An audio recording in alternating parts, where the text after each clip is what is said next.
Hello everyone, welcome to YouTube channel RPSC bio academy. तो हम जो चैप्टर पढ़ रहे थे वो था डाइजेस्टिव सिस्टम। कल हमने एलिमेंट्री कैनाल के अंदर स्मॉल इंटेस्टाइन तक स्टडी कर ली थी। आज हम जो पढ़ने वाले हैं वो है लार्ज इंटेस्टाइन।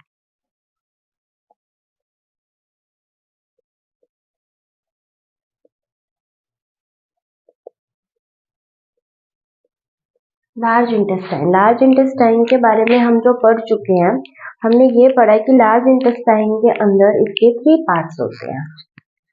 पहला है सिक्कम, कोलोन एंड रेक्टम। हमने ये 3 पार्ट्स डिस्कस किए थे जब हम इसका ओवरव्यू देख रहे थे कि लार्ज इंटेस्टाइन के 3 पार्ट्स होते हैं, सिक्कम, कोलोन एंड रेक्टम। ठीक है, अभी हम बात करते हैं सबसे पहले सिक्कम की।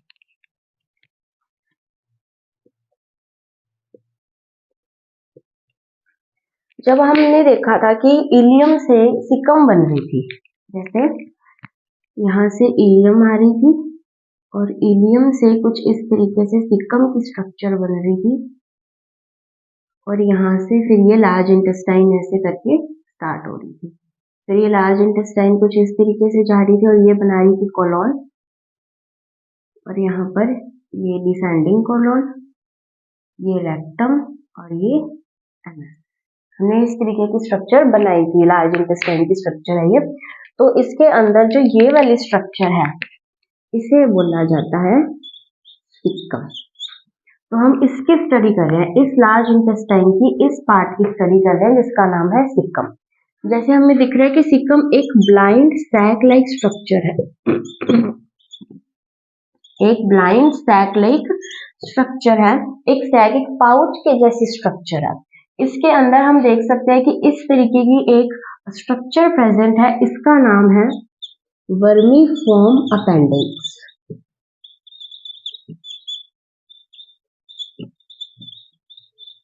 Vermiform appendix. तो इसके अंदर कौन सी स्ट्रक्चर एक और प्रेजेंट होती है? वर्मीफॉर्म अपेंडिक्स, यानी एक सैक, एक पाउच के जैसी स्ट्रक्चर है और सिक्कम के पास एक वर्मीफॉर्म अपेंडिक्स स्ट्रक्चर है। वर्मीफॉर्म अपेंडिक्स जो है इसे अब वेस्टिजियल ऑर्गन माना जाता है। वेस्टिजियल ऑर्गन का मतलब कि पहले तो ये बहुत ही डेवलप्ड होती थी, जिसके बहुत काम होते थे, लेकिन अभी ऐसा माना जाता है कि इसका कोई इतना मेजर काम नहीं है हमारी बॉडी में। तो ये एक तरीके का वेस्टिजियल ऑर्गन है। ठीक है, तो ये इसको एक वेस्टिजियल ऑर्गन माना जाता है। वेस्टिजियल ऑर्गन है तो ये कैसा होगा? अनडेवलप्ड, हमारे अंदर अनडेवलप्ड है। कौन अनडेवलप्ड है? Vermiform appendix. वर्मीफॉर्म अपेंडिक्स हमारे अंदर अनडेवलप्ड है और ये एक वेस्टिजियल ऑर्गन है जिसे हम कहते हैं अवशेषी। वेस्टिजियल ऑर्गन है और ये एक अनडेवलप्ड ऑर्गन है। अगर हम बात करें कि सिक्कम हमारी बॉडी के अंदर करता क्या है, ये हमारी बॉडी में क्या काम करेगा, तो इसके अंदर प्रेजेंट है सिम्बायोटिक बैक्टीरिया। यानी यहाँ पर ये जो सिक्कम है इसके अंदर बैक्टीरिया प्रेजेंट है, कुछ सिम्बायोटिक बैक्टीरिया प्रेजेंट है। ये सिक्कम के अंदर भी प्रेजेंट है और ये वर्मीफॉर्म अपेंडिक्स के अंदर भी प्रेजेंट है। तो सिक्कम और वर्मीफॉर्म अपेंडिक्स में ये जो सिम्बायोटिक बैक्टीरिया है ये क्या काम करते हैं? ये करेंगे सिंथेसिस, यानी कि फॉर्मेशन किसकी? Synthesis of vitamin B and vitamin K, यानी विटामिन बी एंड विटामिन के की जो सिंथेसिस है हमारी बॉडी में, वो काम कौन कर रहा है? सिक्कम एंड वर्मीफॉर्म अपेंडिक्स में प्रेजेंट कुछ सिम्बायोटिक बैक्टीरिया। अब हमारी बॉडी के अंदर वर्मीफॉर्म अपेंडिक्स तो अनडेवलप्ड है, लेकिन जो रैबिट है उसके अंदर ये फुल्ली डेवलप्ड है। रैबिट के अंदर है डेवलप्ड। क्या डेवलप्ड है? वर्मीफॉर्म अपेंडिक्स रैबिट के अंदर डेवलप्ड है। हमारे अंदर ये वेस्टिजियल ऑर्गन है, ये अनडेवलप्ड है। तो रैबिट के अंदर अगर ये डेवलप्ड है तो रैबिट के अंदर जो सिम्बायोटिक बैक्टीरिया है, रैबिट के अंदर जो सिम्बायोटिक बैक्टीरिया है वो क्या काम करेंगे? वो करेंगे सेल्यूलेज एंजाइम की सिंथेसिस। अगर सेल्यूलेज एंजाइम प्रेजेंट है तो ये रैबिट क्या कर सकता है? ये सेल्यूलोज का डाइजेशन कर सकता है। हम सेल्यूलोज का डाइजेशन नहीं कर सकते, इसके बारे में मैंने पहले भी डिस्कस किया था कि हम सेल्यूलोज का डाइजेशन नहीं कर सकते, लेकिन कुछ एनिमल्स ऐसे होते हैं जो सेल्यूलोज का डाइजेशन कर सकते हैं। जैसे हमने कहा था कॉकरोच के अंदर प्रोटोजोआ ट्राइकोन्यूम्फा प्रेजेंट है, जिसकी वजह से वो डाइजेशन कर रहा है। उसी तरीके से हमने काउस की बात की थी कि काउ के अंदर भी कुछ सिम्बायोटिक बैक्टीरिया और सिम्बायोटिक प्रोटोजोन्स प्रेजेंट है, जिसकी वजह से वो सेल्यूलोज को डाइजेस्ट कर पा रहे हैं। उसी तरीके से रैबिट के अंदर भी सिम्बायोटिक बैक्टीरिया, लेकिन ये कहाँ प्रेजेंट है? ये प्रेजेंट है वर्मीफॉर्म अपेंडिक्स, जो कि डेवलप्ड फॉर्म में है। इस वजह से ये सेल्यूलोज एंजाइम का सिंथेसिस कर पा रहे हैं, तो ये सेल्यूलोज को भी डाइजेस्ट कर पाएंगे। लेकिन हमारे अंदर जो ये सिम्बायोटिक बैक्टीरिया है, ये सिंथेसिस करेगा विटामिन बी एंड विटामिन के। उसके अलावा सिस्टम के अंदर ये और क्या करेंगे? ये करेंगे फर्मेंटेशन। हमारी बॉडी में फर्मेंटेशन कहाँ होती है? हमारी बॉडी के अंदर फर्मेंटेशन होती है लार्ज इंटेस्टाइन के सिकम पार्ट में। हमारी बॉडी के अंदर फर्मेंटेशन सिकम के अंदर होगी, लार्ज इंटेस्टाइन के सिकम पार्ट के अंदर फर्मेंटेशन होगी। करेंगे कौन? ये सिम्बायोटिक बैक्टीरिया। यानी ये दो काम कर रहे हैं। पहला ये कर रहे हैं synthesis of vitamin B and vitamin K, और सेकंड काम ये कर रहे हैं हमारी बॉडी के अंदर फर्मेंटेशन ऑफ फूड। ठीक है। रैबिट के अंदर ये सिम्बायोटिक बैक्टीरिया सेलुलोज एंजाइम की सिंथेसिस भी कर रहे हैं। तो ये काम था इस सिकम का। अब हम चलते हैं कोलोन की तरफ।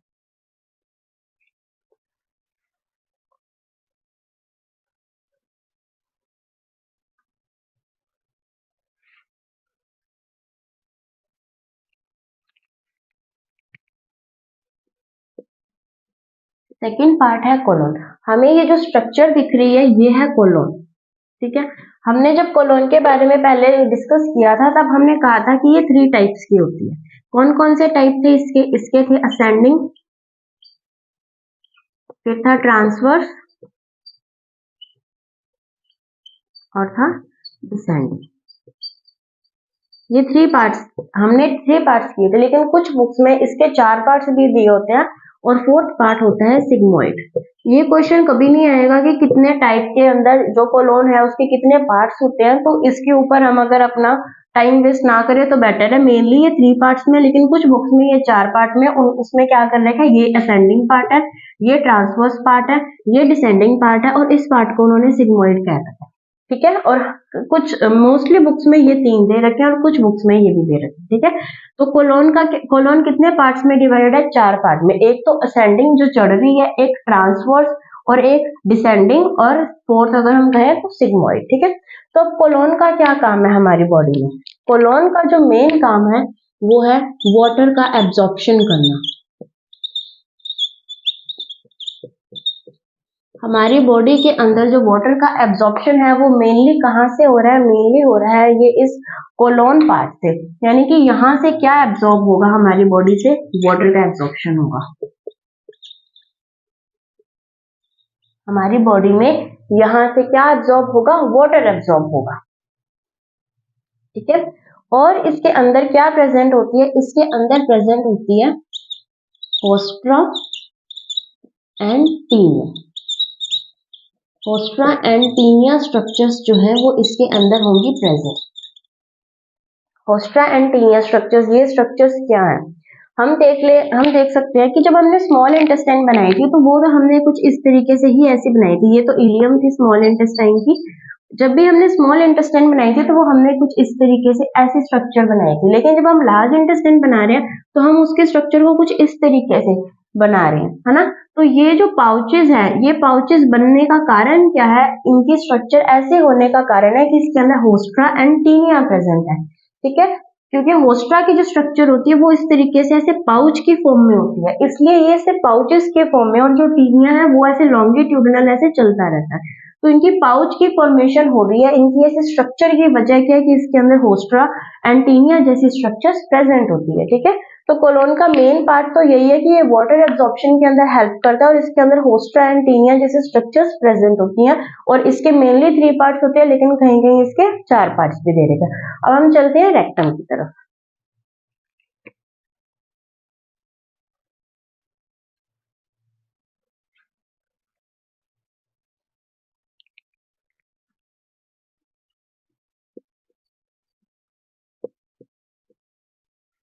ये जो स्ट्रक्चर यहाँ पर डिसेंडिंग के बाद बन रही है, इसे बोलते हैं रेक्टम।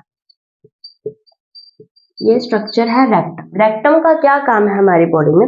रेक्टम के अंदर क्या है कि जो हमारे स्टूल की फॉर्मेशन हो जाती है। रेक्टम के अंदर स्टूल की फॉर्मेशन, या जिसे हम क्या बोलते हैं, फीसिस, फीसिस की फॉर्मेशन हो जाती है। अब इन फीसिस या स्टूल को हमने बॉडी से बाहर निकालना है, और बॉडी से बाहर निकालना है तो हमें किसकी जरूरत पड़ेगी? हमें पड़ेगी एनस की। यानी हमारा जो लास्ट पार्ट था एलिमेंट्री कैनाल का वो था एनस, हम उसके ऊपर आ गए हैं। तो अब लास्ट के अंदर ये है एनस।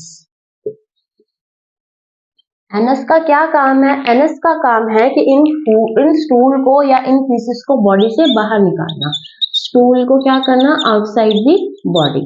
स्टूल को बॉडी से बाहर निकालने का काम कौन कर रहा है? ये कर रहा है एनस। एनस एनस के अंदर एक स्फिंक्टर पाया जाता है जिसका नाम हमने क्या बोला था? Anal sphincter. स्फिंक्टर का क्या काम था कि ये यूनिडायरेक्शनल फ्लो के अंदर वर्क करता है। ये कहता है कि जो फ्लो हो रहा है इस चीज का वो एक ही डायरेक्शन में, वो पीछे ना चला जाए। यानी कि अगर स्टूल यहाँ पर आ गया है और यहाँ पर एक स्फिंक्टर है, वो यहाँ से यहाँ आ जाए लेकिन ये यहाँ से पीछे ना जा सके, इसलिए स्फिंक्टर्स की जरूरत थी। तो यहाँ पर एक एनल स्फिंक्टर प्रेजेंट होता है जो कि ये काम करता है। उसके अलावा यहाँ पर प्रेजेंट होती है एनल मसल्स, जिसकी वजह से ये एक्टिविटी हो पाती है।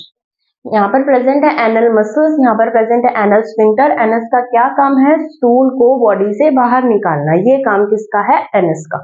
इसके साथ ही हमारी जो एलिमेंट्री कैनाल की जो स्ट्रक्चर थी वो सारी होती है कंप्लीट। ठीक है, अभी हम इसके अंदर पूरी की पूरी एलिमेंट्री कैनाल की पूरी स्ट्रक्चर बनाकर एक ही डायग्राम में पढ़ेंगे।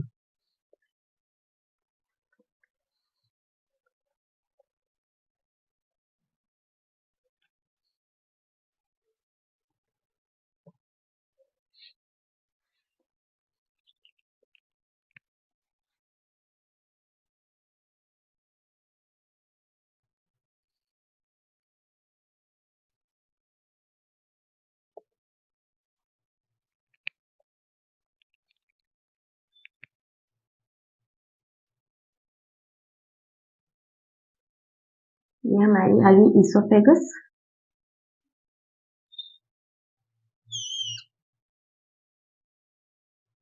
ये स्टमक आ गया।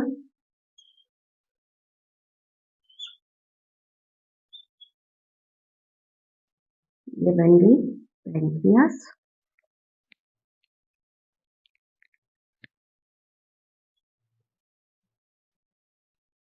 ये लीवर, लीवर में ये निकल रहा है हमारा गॉल ब्लैडर। ये है कुछ हिपैटिक डक्ट्स जो कि इससे अटैच हो जाएंगी और ये क्या बनाएंगी? हम पढ़ चुके हैं इसके बारे में, कॉमन बाइल डक्ट। ये लीवर है, लीवर से ये गॉल ब्लैडर के अंदर से निकली ये सिस्टिक डक्ट और ये हिपैटिक डक्ट, ये दोनों मिलकर इस तरीके से यहाँ पर जुड़ जाएंगी और इसका नाम होगा हिपैटो पैनक्रियाटिक डक्ट। ठीक है, तो ये कुछ इस तरीके से जुड़ी। इसके बाद यहाँ से ये डिओडेनम स्टार्ट हो चुकी है। डिओडेनम, जेजुनम,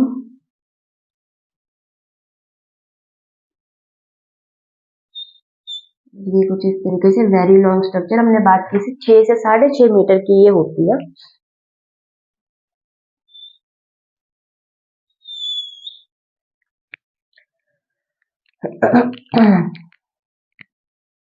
ये इलियम,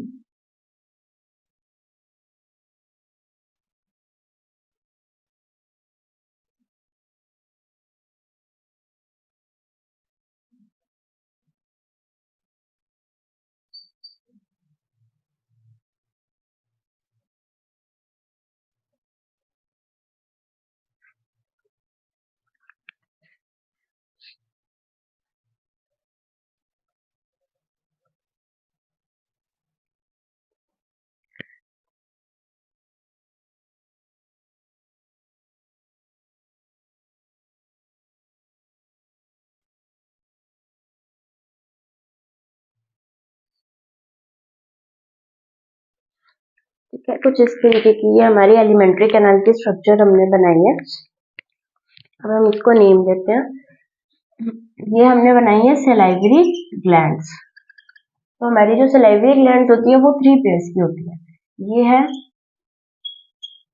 सबलिंगुअल, ये है सब मैंडिबुलरी,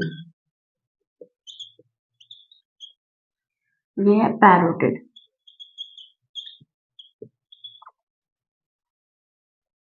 ये थी ईसोफेगस, हम पढ़ चुके हैं इनके बारे में। ये है ईसोफेगस, और ईसोफेगस के बाद स्टार्ट होता है स्टमक, और स्टमक में इस तरीके से स्ट्रक्चर प्रेजेंट होती है। इसका नाम हमने दिया था रुगे। रुगे का क्या काम था? रुगे का काम था ग्राइंडिंग करना, यानी जिस तरीके से मिक्सी चलती है ग्राइंड करके, उस तरीके से हमारा यहाँ पर फूड क्या होगा? ग्राइंड होगा।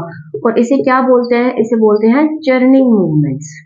स्पेसिफिकली अगर कोई वर्ड इसके लिए यूज किया जाता है तो वो यूज किया जाता है चर्निंग मूवमेंट्स, ठीक है। अब यहाँ पर एक स्फिंक्टर प्रेजेंट था, एक स्फिंक्टर हमारा यहाँ पर प्रेजेंट था, ये था स्टमक। स्टमक के अंदर रुगे प्रेजेंट है। उसके बाद जो हमारा थर्ड स्फिंक्टर था वो प्रेजेंट था यहाँ पर। ये क्या है? ये गॉल ब्लैडर। गॉल ब्लैडर की डक्ट को क्या कहा जाता है? Cystic duct. ये है क्या? गॉल ब्लैडर, जिसे हम बोलते हैं पीछे की थैली। ये क्या है? ये है हिपैटिक डक्ट, जो कि हमारे लीवर से डक्ट आ रही है उसे बोला जाता है हिपैटिक डक्ट। उसके बाद ये है common bile duct, CBD, common bile duct. और ये है पैनक्रियास। पैनक्रियास से निकलेगी पैनक्रियाटिक डक्ट, और इधर से आएगी कॉमन बाइल डक्ट। तो ये क्या थी हमारी? HPD, यानी हिपैटो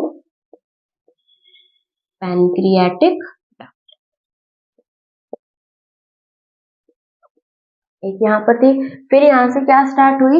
ये स्टार्ट हुई स्मॉल इंटेस्टाइन, डिओडिनम, इसको नाम देंगे हम जेजुनम। ये थी इलियम, हमारे स्मॉल इंटेस्टाइन इसके साथ कंप्लीट हो गई।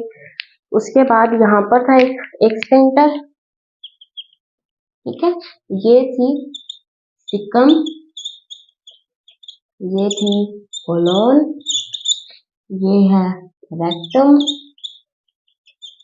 और ये है एनस, और ये थी वर्मीफॉर्म अपेंडिक्स।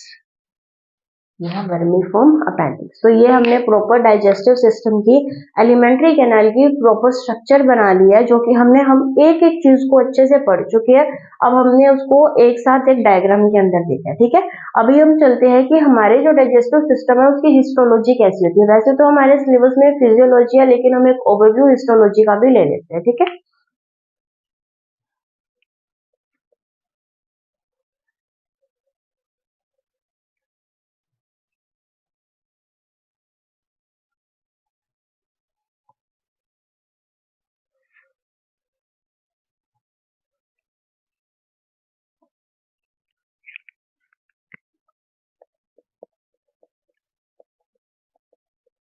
हिस्टोलॉजी का मतलब होता है कि इसका जो टिश्यूज है वो किस तरीके से बने हुए हैं, इसकी जो प्रॉपर लाइनिंग देखेंगे। अभी हमने एलिमेंट्री कैनाल की स्ट्रक्चर देखी थी, हमने कुछ इस तरीके से बनाई थी। हमने अभी ऐसे करके स्ट्रक्चर बनाएंगे। तो हिस्टोलॉजी में हम क्या देख रहे हैं? हम देख रहे हैं कि अगर हम इस चीज को अगर हम बड़ा करके देखें तो हमें क्या दिखेगा, या हम इस चीज को भी कह सकते हैं बड़ा करके देखा तो क्या दिखेगा, इसको देखें तो क्या दिखेगा, है ना। अभी हम ये चीज देख रहे हैं हिस्टोलॉजी के अंदर कि ये कितनी लेयर्स की, ये जो लेयर है, ये जो मसल, ये जो लेयर है इसके अंदर कौन कौन सी मसल्स है, कितनी लेयर की ये एक लाइनिंग, एक वॉल बनी है, सॉरी। तो इसके अंदर जो लेयर्स हैं मेनली वो लेयर्स है 4 लेयर्स, ठीक है। उसके बारे में हम डिस्कस करते हैं। पहली लेयर है सीरोसा लेयर, दूसरी है मस्क्यूलरिस, तीसरी है सबम्यूकोसा, और लास्ट है म्यूकोसा। यानी कि ये वाली जो लेयर है, एक लेयर ये हमने 2 बनाई है, इसकी ये वाली जो वॉल है, ये वाली वॉल, इसके अंदर 4 जो है लेयर्स है, ये 4 लेयर की एक ये वॉल बनी है, ठीक है। तो पहली कौन सी है? सीरोसा, दूसरी है मस्कुलरिस, तीसरी है सबम्यूकोसा, और फोर्थ है म्यूकोसा। अब ये कैसे है, सबसे बाहर आएगी सिरोसा, फिर मस्कुलैरिस, फिर सबम्यूकोसा, फिर म्यूकोसा। ये इस तरीके से है। सबसे बाहर की तरफ कौन सी है, सिरोसा, यानी सिरोसा कैसी है, सिरोसा है आउटर मोस्ट लेयर, सबसे बाहर की तरफ, ये है एक आउटर मोस्ट लेयर। ठीक है, अब अगर हम बात करें कि सिरोसा के पूरे की पूरी एलिमेंट्री कैनाल में प्रेजेंट होगी, हमने अभी सारा डायग्राम बनाया था, उस सबके अंदर सिरोसा प्रेजेंट है, तो सिर्फ एक ऐसी स्ट्रक्चर है ईसोफेगस। ईसोफेगस में ये कैसे है, ईसोफेगस में ये प्रेजेंट नहीं है, यानी कि ईसोफेगस के अंदर यहाँ पर ये स्ट्रक्चर प्रेजेंट नहीं है। यहाँ पर ये 3 लेयर्स प्रेजेंट है, यहाँ पर ईसोफेगस में सिरोसा प्रेजेंट है। इसके बाद अगर हम बात करें किसकी बनी है, इसके अंदर है कनेक्टिव टिश्यू प्रेजेंट है, कनेक्टिव टिश्यू के साथ इसके अंदर प्रेजेंट है मेसोथेलियम। मेसोथेलियम क्या होता है, मेसोथेलियम होता है कि हमारी बॉडी में जो भी विसरल ऑर्गन्स हैं, उन विसरल ऑर्गन्स की जो एपिथेलियम है, उस एपिथेलियम को बोला जाता है मेसोथेलियम। हमारे विसरल ऑर्गन की एपिथेलियम को मेसोथेलियम कहा जाता है, और ये मेसोथेलियम और कनेक्टिव टिश्यू की बनी है कौन सी लेयर, सिरोसा, जो कि कहाँ नहीं है, ईसोफेगस में नहीं है, बाकी पूरी एलिमेंट्री कैनाल के अंदर प्रेजेंट है। तो ये आउटर मोस्ट लेयर है, ईसोफेगस में नहीं है, कनेक्टिव टिश्यू और मेसोथेलियम की बनी हुई। अब हम बात करते हैं मस्कुलैरिस के बारे में।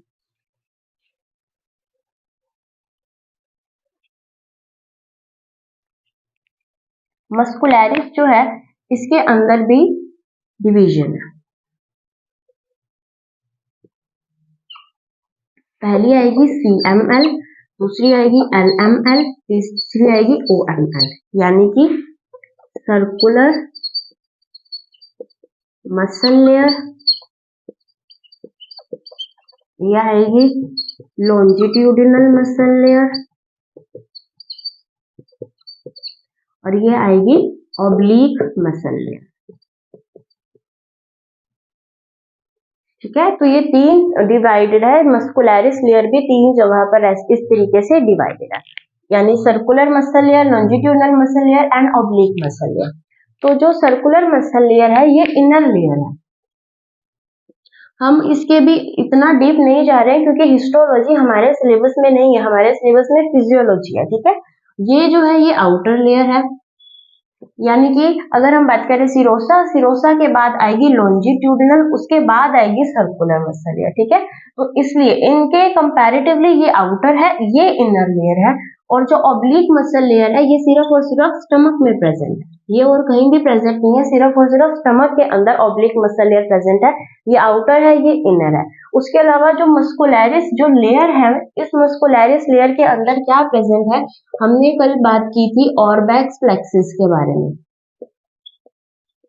हमने ऑर्बैक्स फ्लेक्सिस के बारे में कल बात की थी। तो ऑर्बैक्स फ्लेक्सिस जो स्ट्रक्चर है, वो मस्कुलैरिस लेयर के अंदर प्रेजेंट होती है। क्वेश्चन इस तरीके से भी आ सकता है कि ऑर्बैक्स फ्लेक्सिस कौन सी मसल लेयर में प्रेजेंट है, तो वो मस्कुलैरिस के अंदर प्रेजेंट है। ठीक है, तो मस्कुलैरिस जो है वो 3 पार्ट्स में है, circular muscle layer, longitudinal muscle layer and oblique muscle layer. ये इनर है, ये आउटर है, ये सिर्फ और सिर्फ स्टमक के अंदर प्रेजेंट होती है, और ऑर्बैक्स फ्लेक्सिस जो है ये मस्कुलैरिस के अंदर प्रेजेंट है। अब हम बात करते हैं सबम्यूकोसा में।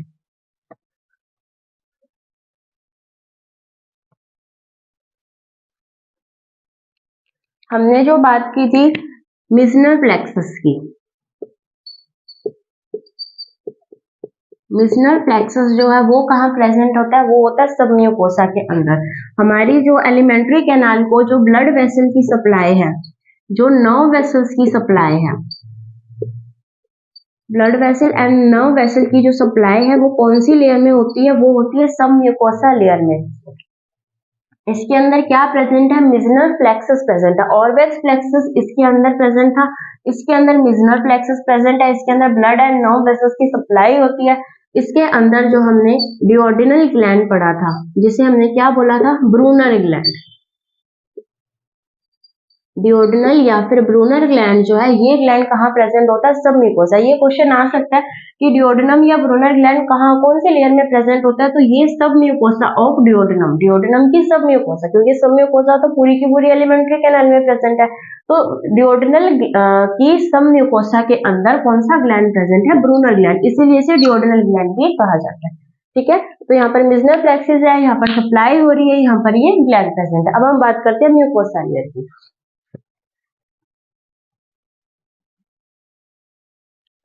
अगर हम बात करें म्यूकोसा लेयर की, तो म्यूकोसा लेयर के अंदर कौन कौन से स्ट्रक्चर्स प्रेजेंट है, हम इसके बारे में बात करते हैं। एक तो हमने जो पढ़े थे गॉबलेट सेल्स, हमने गॉबलेट सेल्स की बात की थी। गॉबलेट सेल को म्यूकस नेक्सल भी कहा था, जो कि म्यूकस को सिक्रीट कर रहे थे, ठीक है। उसके बाद हमने जो लैमिना प्रोप्रिया की बात की थी। हमने लैमिना प्रोप्रिया के अंदर पढ़ी थी कौन कौन सी स्ट्रक्चर पढ़ी थी। एक तो पढ़ी थी हमने पिनीथ सेल्स। पिनीथ सेल्स का क्या काम था, ये थी एंटी माइक्रोबियल एंजाइम्स को रिलीज करनी थी, ठीक है।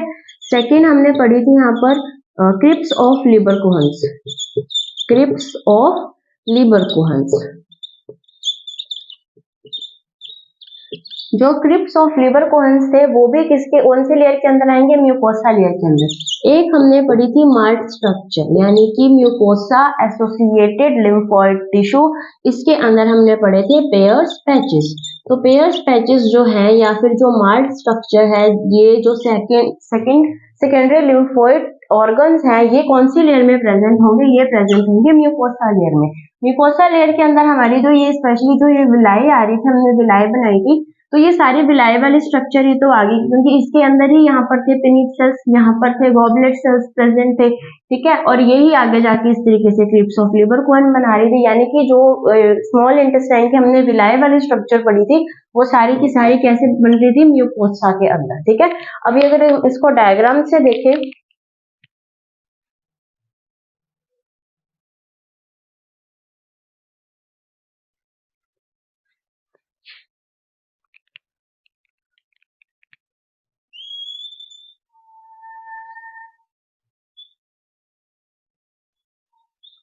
ये जो सबसे बाहर वाली स्ट्रक्चर बन गई सीरोसा।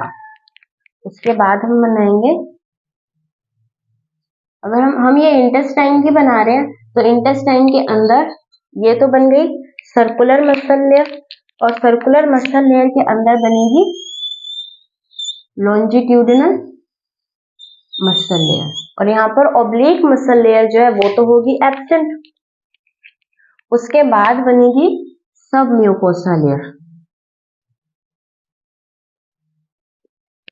इस सब म्यूकोसा लेयर के अंदर प्रेजेंट होगी इस तरीके से म्यूकोसा लेयर, ठीक है। हमने ये कौन सा डायग्राम बनाया, हमने ये इस तरीके का डायग्राम बनाया है कि जैसे कि ये हमारी इसोफेगस है, सपोज ये इसोफेगस है, तो इसोफेगस को अगर हमने यहाँ से कट कर दिया और हमने इस वाली स्ट्रक्चर को ऊपर से देखा, तो ये स्ट्रक्चर कुछ इस तरीके की हमें देखने को मिली। यहाँ हम कह सकते हैं कि इस ट्यूब है, ये जो हमारी इसोफेगस की ट्यूब है, इसको हमने यहाँ से कट कर दिया। इसको कट करने के बाद अगर हम ऊपर से माइक्रोस्कोप में देखें, तो हमें ऐसी स्ट्रक्चर, ऐसी वॉल दिखाई देगी, ठीक है। तो इस ऐसे वॉल हम नेम दे देते हैं। ये लेयर थी हमारी सीरोसा लेयर, ठीक है, और ये थी सर्कुलर मसल लेयर, ये थी सर्कुलर मसल लेयर, ठीक है। उसके बाद आएगी लॉन्जिट्यूडिनल मसल लेयर, और ये जो थी इस तरीके से लॉन्जिट्यूडिनल फॉल्स है, ये थी लॉन्जिट्यूडिनल मसल लेयर, ठीक है। उसके बाद ये वाली स्ट्रक्चर जो आएगी सब म्यूकोसा, ठीक है। हमने एक लेयर ज्यादा बना दी, ये थी सब म्यूकोसा, और ये वाली जो लेयर है ये बनेगी म्यूकोसा, ये बनेगी म्यूकोसा लेयर, ठीक है। और ये जो हमने कहा था कुछ इस तरीके से जो विलाय प्रेजेंट है, तो ये थी histology of digestive system, histology of our alimentary canal. हमने एलिमेंट्री कैनाल की हिस्टोलॉजी भी डिस्कस कर लिया। अब हम चलते हैं कि इसके अंदर जो ग्लैंड्स थे, हमने 2 पार्ट में डाइजेस्टिव सिस्टम को बांटा था। सबसे पहले एलिमेंट्री कैनाल, और सेकंड टाइम पे हमने देखा था डाइजेस्टिव ग्लैंड्स। तो हमने जो एलिमेंट्री कैनाल है वो वाला पार्ट कंप्लीट कर लिया। अब हम ग्लैंड्स की तरफ चलते हैं, ठीक है।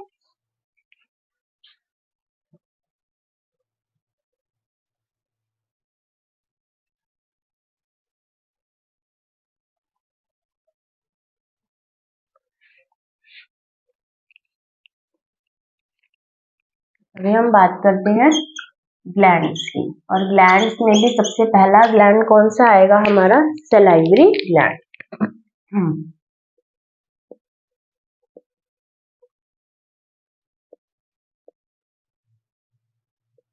सबसे पहला ग्लैंड कौन सा है? सबसे पहला ग्लैंड है सलाइवरी ग्लैंड। ठीक है, सलाइवरी ग्लैंड जो है वो 3 पेयर्स के अंदर है। हमारी बॉडी के अंदर सलाइवरी ग्लैंड के 3 पेयर्स प्रेजेंट है। कौन कौन से? सबलिंगुअल हम पढ़ चुके हैं अभी थोड़ी देर पहले। सब मैक्सिलरी या इसे ही सब मैंडिबुलर भी बोलते हैं। सब मैक्सिलरी और पैरोटिड। तो ये 3 type of salivary gland, 3 pairs, ये एक एक पेयर प्रेजेंट है। तो ये 3 पेयर्स ऑफ सलाइवरी ग्लैंड जो है ये हमारी बॉडी के अंदर प्रेजेंट होते हैं। ठीक है, सबलिंगुअल की बात करें तो जो सबलिंगुअल है ये साइज के अंदर कैसा है? स्मॉलेस्ट। अगर हम इन तीनों को कंपेयर करें तो सबसे छोटी ग्लैंड कौन सी है? सबलिंगुअल। और सबसे लार्जेस्ट या बिगेस्ट कह सकते हैं, सबसे बड़ी ग्लैंड कौन सी है? सबसे बड़ी है पैरोटिड ग्लैंड। ठीक है, अब ये जो 3 पेयर हैं, ये जो 3 स्ट्रक्चर्स हैं, ये स्ट्रक्चर जो है इन सबके साथ एक एक डक्ट जुड़ी हुई है। उस डक्ट से क्वेश्चन पूछा जाता है कि सबलिंगुअल वाली है वो डक्ट कौन सी है, सब मैक्सिलरी की डक्ट कौन सी है और पैरोटिड की डक्ट कौन सी है। तो हमें वो लर्न होना चाहिए कि कौन सी डक्ट है। सबलिंगुअल की बात करें तो यहाँ पर आएगी डक्ट ऑफ रिविनस। यहाँ पर कौन सी डक्ट प्रेजेंट है? Duct of Rivinus. सब मैक्सिलरी में कौन सी है? इसको सब मैंडिबुलरी भी बोला जाता है। तो यहाँ पर आएगी डक्ट ऑफ वाटसन। और यहाँ पर प्रेजेंट होगी डक्ट ऑफ स्टेंसन्स। हमें ये डक्ट्स पता होनी चाहिए। ठीक है, इसको हम याद कर सकते हैं। इधर M है तो इधर ये W है। बिल्कुल जैसे M का अपोजिट क्या होता है? ये M है, इसका अपोजिट W। तो मैक्सिलरी या मैंडिबुलरी दोनों में ही M आएगा, तो इधर क्या आएगा? W। इसको हम इस तरीके से याद कर सकते हैं LR, यानी जिस तरीके से लार क्या होती है? हमारी सलाइवा। तो जो लिंगुअल और रिविनस, लिंगुअल और रिविनस इस तरीके से जुड़े हैं। और जो थर्ड है वो स्टेंसन, वो पैरोटिड की रह जाएगी। ठीक, अब क्या है कि ये पैरोटिड ग्लैंड के अंदर तो डक्ट ऑफ स्टेंसन है, लेकिन क्या होता है कि जब हमारे पैरोटिड ग्लैंड में कई बार इन्फेक्शन हो जाता है। अभी जैसे जो सीजन चल रहा है उसके अंदर क्या है कि हमारा जो थ्रोट प्रॉब्लम सबसे ज्यादा रहती है, और उस थ्रोट प्रॉब्लम में क्या है कि कई बार पैरोटिड ग्लैंड के अंदर, पैरोटिड सलाइवरी ग्लैंड के अंदर अगर इन्फेक्शन हो जाए तो डिजीज का नाम है मम्प्स। तो क्या हो जाता है? मम्प्स। यानी ये बैक्टीरियल इन्फेक्शन की वजह से, बैक्टीरियल या वायरल इन्फेक्शन भी हो सकता है। तो उसके अंदर क्या है कि जब सलाइवा, जो पैरोटिड ग्लैंड है उसके अंदर इन्फेक्शन होने से क्या बन जाएंगे? मम्प्स। ठीक है, अब हम बात करते हैं, जैसे हमने देखा स्नेक होते हैं, स्नेक के अंदर पॉइजन ग्लैंड्स प्रेजेंट होते हैं। उसी तरीके से जो टॉड है, टॉड के अंदर भी पॉइजन ग्लैंड्स प्रेजेंट होते हैं। फ्रॉग के अंदर नहीं होते हैं, टॉड के अंदर पॉइजन ग्लैंड्स प्रेजेंट होते हैं। तो स्नेक के अंदर और टॉड के अंदर जो पॉइजन ग्लैंड्स हैं ये किसकी मॉडिफिकेशन है? ये मॉडिफिकेशन है पैरोटिड ग्लैंड की।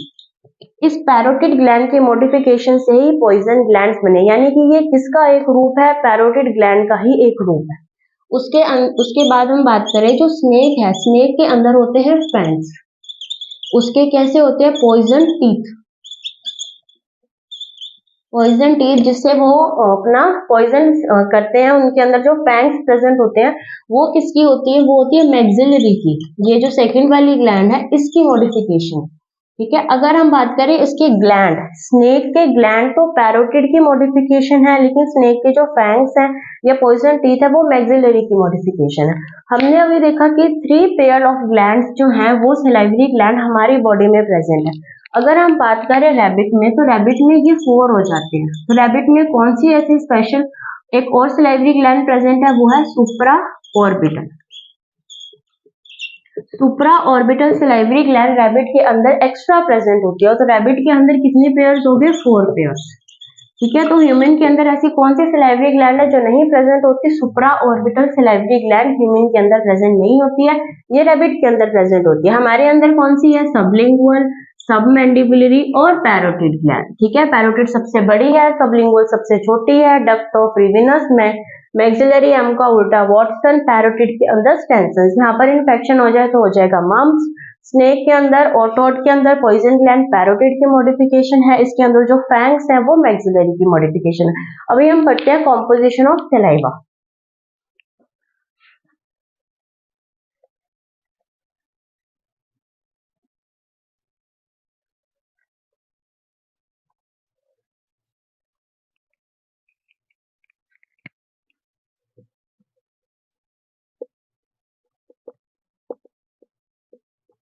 यानी हमारे सलाइवा में क्या क्या होता है हमें ये पता करना है, ठीक है। अगर हम बात करें इसकी पीएच की, तो ये कैसी होती है, स्लाइटली एसिडिक होता है, ये हल्का सा एसिडिक, अराउंड हम कह सकते हैं 6.4 से 6.8 इसकी पीएच होती है, तो ये स्लाइटली एसिडिक होता है। और ये वाटरी होता है, यानी कि दूसरे पेज लिखते हैं, ये वाटरी होता है, यानी कि 99% उसमें क्या प्रेजेंट है, वाटर। यानी हमारे सलाइवा में 99% क्या प्रेजेंट है, वाटर। और कुछ अमाउंट में इसके अंदर इनऑर्गेनिक सॉल्ट्स भी प्रेजेंट है। इनऑर्गेनिक सॉल्ट्स जैसे कि हम कह सकते हैं सोडियम, जैसे कि कह सकते हैं क्लोराइड, जैसे कि कह सकते हैं बाइकार्बोनेट, जैसे कि मैग्नीशियम एक्सेट्रा। बहुत सारे जो हैं हम इनऑर्गेनिक सॉल्ट्स जो हैं वो हमारे सलाइवा के अंदर प्रेजेंट होंगे। कुछ इसके अंदर एंजाइम्स भी प्रेजेंट होंगे, जैसे कि लाइसोजाइम प्रेजेंट होगा, जैसे कि थायोसाइनेट प्रेजेंट होगा। आइसोथायोसाइनेट होता है, वैसे लाइसोजाइम एंड आइसोथायोसाइनेट ये प्रेजेंट होगा। और ये क्या करेगा, ये हमारी एंटीबैक्टीरियल प्रॉपर्टी बनाएगा, सलाइवा की एंटीबैक्टीरियल प्रॉपर्टी बनाएगा। यानी कि ये क्या करेगा, जो भी माइक्रोब्स फूड के साथ आ रहे हैं उन माइक्रोब्स को डिस्ट्रॉय करने का काम कौन करेगा, लाइसोजाइम जो हमारी सलाइवा के अंदर प्रेजेंट है, या फिर आइसोथायोसाइनेट जो हमारी सलाइवा के अंदर प्रेजेंट है। इसकी एंटीबैक्टीरियल प्रॉपर्टी है, ये माइक्रोब्स जो भी हमारे फूड के साथ माइक्रोब्स आ रहे हैं उनको डिस्ट्रॉय करेगा। उसके अलावा हमारे अंदर प्रेजेंट है टाइलिन एंजाइम, जिसे क्या बोला जाता है, अल्फा अमाइलेज, जिसे क्या बोला जाता है, सलाइवरी अमाइलेज। इसके बारे में हम पढ़ चुके हैं। इसका क्या काम है, ये करेगा डाइजेशन ऑफ कार्बोहाइड्रेट यानी कार्ब्स का, जो उसमें भी कौन सा, स्टार्च का, ठीक है। तो ये किसका डाइजेशन करता है, कार्ब्स का, उसमें भी किसका, स्टार्च का। यानी सबसे पहला डाइजेशन हमारे अंदर हमारी बॉडी में किसका होता है, कार्बोहाइड्रेट का, उसमें भी स्टार्च का। कौन करेगा, टाइलिन। कौन करेगा, अल्फा अमाइलेज या फिर सलाइवरी अमाइलेज। ये तीनों एक ही एंजाइम के नाम है।